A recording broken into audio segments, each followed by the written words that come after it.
Meanwhile, one of the teams trying to keep up with the Cavs made a splashy move today. Toronto pulled the trigger on Serge Ibaka, bringing the versatile big man north from Orlando in exchange for Terrence Ross and the lesser of the Raptors' 2 first-round draft picks this summer. Ibaka, averaging 15 points, 7 boards, nearly 2 blocks a game for the Magic, made first-team All-D 3 different times and remains the active NBA leader in block percentage. See, Webb, what can he mean to this Toronto team that just has not been able to find its way here lately? Man, I love this trade. I love this trade.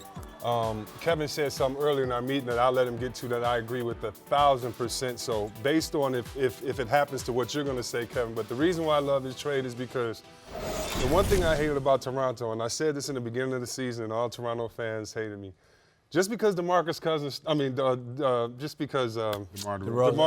started off crazy, breaking Michael Jordan's records. This is not an offense that is conducive to winning the playoffs. Yeah. This is like, you know what, we'll stop your best player. This is a terrible offense Toronto has. I hate to say it that way, but it's true. And I believe that now with Ibaka, you have a guy that spaces the floor. You have a guy that can hit a jump hook inside. And if he gets back to his old identity, I'll let you get there. With this tough defense that they have, if he gets back to his old identity, they're going to be tough. He needs to be back to that guy who was an all-defensive member. I think he's fell in love with his jump shot. I really do. I think he said, I had to get working on my jump shot.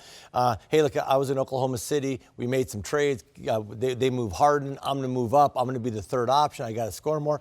If he rebounds the ball in defense, because he can switch, he can get down, he can get in the stance and guard guards. You can switch. He can guard wings. If he gets back to his identity and just says, you know what, I'm going to take the open shots.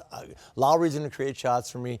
DeRozan's going to have all kinds of attention and becomes a really good defender, rebounder. This is a huge move. If he becomes a dude that stands on the three-point line and says, hey, I'm going to try to help us score 120, good luck. But Dwayne Casey will not accept that's true. Dwayne Casey will not accept him not playing defense. Can he do both, though? Because, I mean, playing devil's advocate here a little bit, he gives them something they don't have a lot of, which is three-point shooting. They don't take a lot of three-point, and he shoots 39% from three. It's not that he can't give them that, but what they need more, I mean, and remember this, they're second in the conference in scoring. As ugly as it is, they're averaging 109 the second best offense in the NBA in terms of offensive rating. So they're a little better. They did last year, too. We saw what happened in the playoffs. But they weren't this good. I get your point. They've improved offensively. I think he helps them with the spacing, but I don't think his help offensively is enough to get over the hump.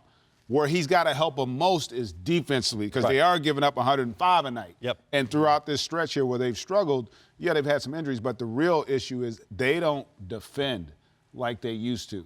And I think if he does, to Kevin's point, if he can be a difference maker, because his defense, if he plays it, is the way you have to have bigs play today. You got to be able to play in space.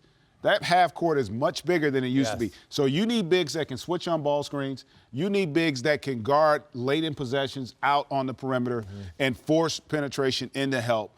And he's got the ability to do that. And if he gets back to Kevin's point, it could be a difference maker. But Matt, you said, of course you can do both, but what's your priority? When you walk on that floor at first practice and say, I got it, switch it up, I got this guy. Who's the best player on the other team? I want him.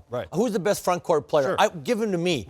And all of a sudden you set the tone like, hey, I'm here. Yeah, your jumper goes for you, but it's your priority as to what you do. People know your priority very quickly. Like if he's thinking, I'm a scorer, they're going to see through that really quick. Be who you're going to be, man. Be a defensive guy that says, I got the other team's top guy. And if he sets the tone, that means you can be valuable when you aren't scoring offensively.